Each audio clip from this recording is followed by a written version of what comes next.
The Ultra Containment Berm mini foam wall model is a smaller size berm, sometimes referred to as a duck pond, that is used to capture leaks and drips from vehicles and equipment.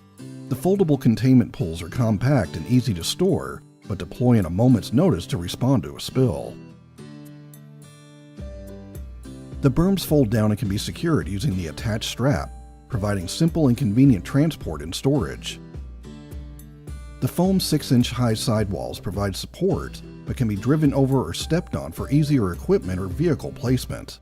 Heavy-duty 18-ounce PVC construction provides excellent chemical compatibility. Available in standard sizes, custom sizes are also available. Applications for the Ultra Containment Berm mini foam wall model include capturing leaks under trucks and other vehicles on site, using it as a storage pad for equipment or liquid containers, cans, or drums, containing fuel transfers from tank to truck, containing drips or spills from maintenance or repairs done on equipment in the field, containing leaks or spills from batteries, compressors, and small drums.